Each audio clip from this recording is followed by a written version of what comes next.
가족은 밤에 자란다.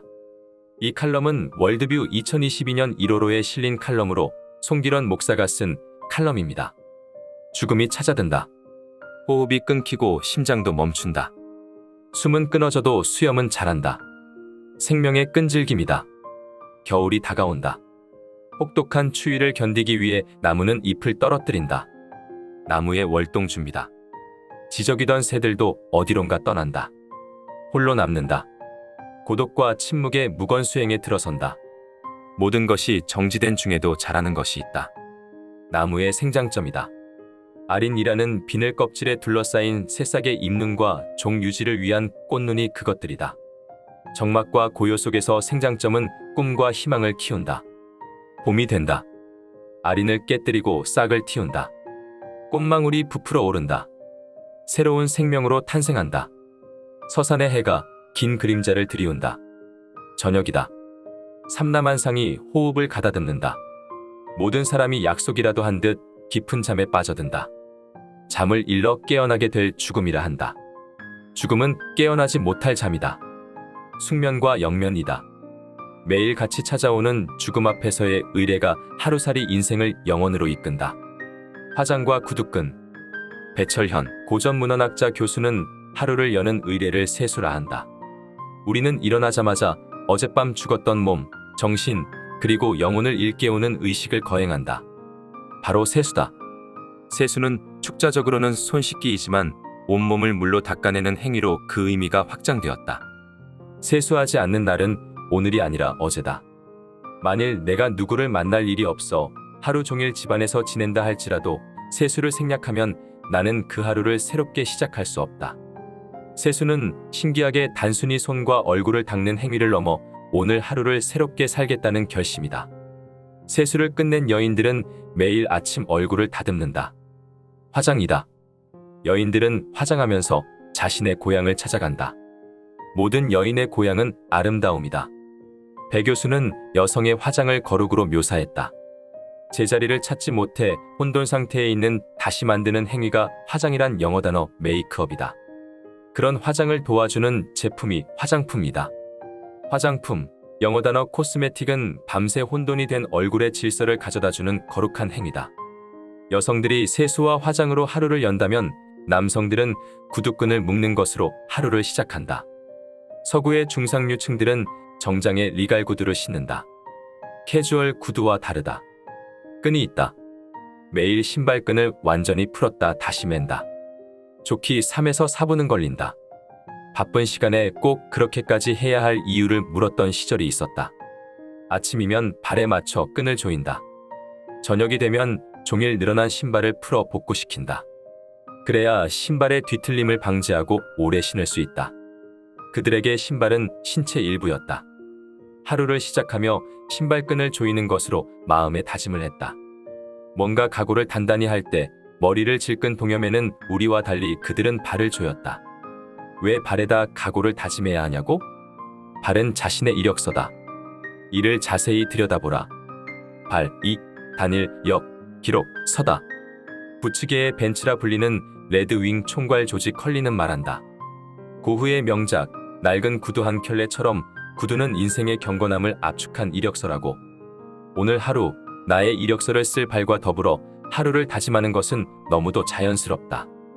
화장과 구두끈을 묶는 것으로 하루를 시작한 인생들이 집으로 돌아온다. 저녁이다. 고단한 몸을 침대에 내동댕이 친다. 몹시 피곤하다. 잠이 오지 않는다. 잠을 청하기 위해 몸부림친다.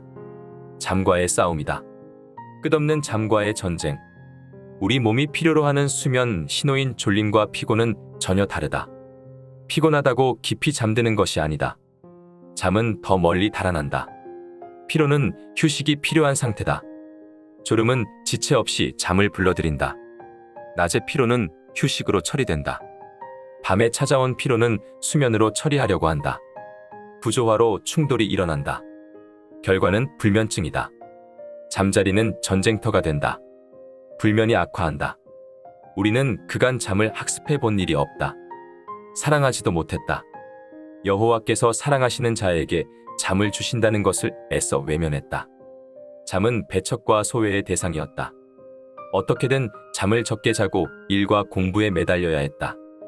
그 결과가 무엇일까? 수면 부족은 주의력, 기억력을 떨어뜨려 교통사고를 낼 확률이 높다. 만성 피로와 정서 불안정을 가져온다. 우울증을 동반하고 분노 조절 장애를 가져오기도 한다. 사소한 일에도 쉽게 폭발한다. 관계 장애를 일으킨다. 스트레스에 취약해진다. 고혈압이나 당뇨병, 심장병, 우울증과 같은 병의 직접적인 원인이 된다. 면역력 저하로 각종 병에 걸릴 확률도 높아진다.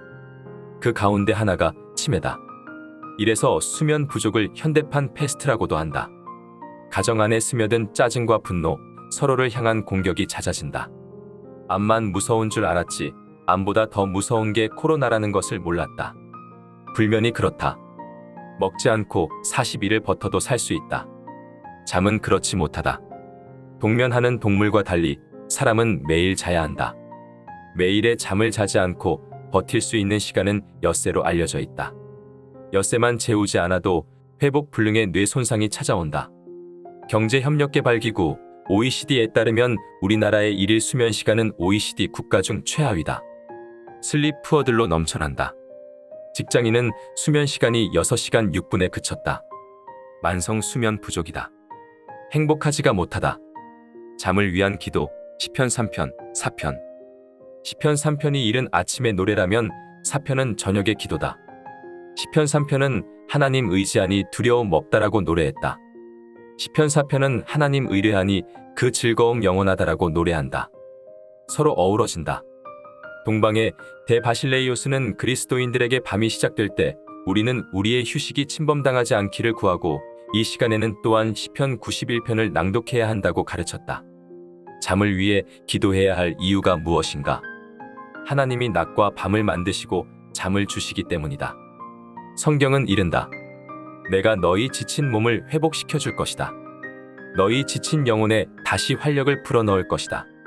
그때 내가 잠에서 깨어나 주위를 둘러보았다. 꿀같은 단잠이었다. 이를 알아서일까? 청교도들은 자녀에게 저녁 기도를 가르쳤다. 침상에 눕기 전에 무릎을 꿇는다. 그리고 기도한다. 이 세상에 이보다 더 숭고한 의뢰가 또 있을까?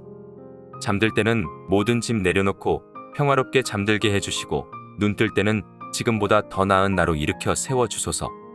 이 밤 잠드는 이들 모두를 꿀잠으로 축복해 주소서. 잠들 때는 모든 짐 내려놓고 평화롭게 잠들게 해주시고. 이 말의 의미는 너는 잠들고 나는 일할 시간이란다. 내가 너의 근심, 걱정, 분노와 좌절을 짊어질 시간이지. 나를 신뢰한다면 홀로 그 짐을 지고 뒤척이지 말고 나에게 맡기렴. 내게 모든 것을 맡기고 새근새근 잠든 너를 볼 때가 난 제일 행복하단다. 내가 잠든 밤 너의 생채기 난 마음을 어루만지고 찢긴 몸을 싸매 다시 일어날 힘을 공급해주마. 꼭 기억하렴. 나는 졸지도 않고 자지도 않는단다. 눈 뜰 때는 지금보다 더 나은 나로 일으켜 세워주소서. 이 말의 의미는 새날 기지개를 켜라. 하늘을 나는 새 힘이 돋는다. 돋는 해처럼 밝은 내일이 너를 기다리고 있단다. 밤새 어린 생명은 키가 자라고 어른들은 온몸의 면역력으로 충만해 있을 것이다. 내 눈은 샛별처럼 빛나고 내 입술에는 감탄사로 가득할 것이다. 기억하렴. 아담을 잠재우고 나서 하와를 돕는 배필로 준비해 주지 않았니? 나를 위해 무엇을 만들어 두셨을까? 기대감으로 하루를 시작하렴. 이 밤 잠드는 이들 모두를 꿀잠으로 축복해 주소서. 이 말의 의미는 나만의 잠을 구하지 말아라. 우리에게 일용할 양식, 우리를 용서, 우리를 시험에 들게 마시옵고처럼 나의 모든 형제 자매들을 위해 기도하렴.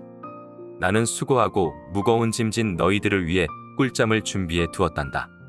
내가 너희들의 수면 천사가 되어 밤새 지켜주마. 저녁 기도, 거룩한 삶으로 이끄는 예인선이다. 마음의 노화를 막아주는 해독제다. 기쁨과 행복을 가져다주는 보증수표다. 저녁 기도가 내 영혼을 빛나게 한다.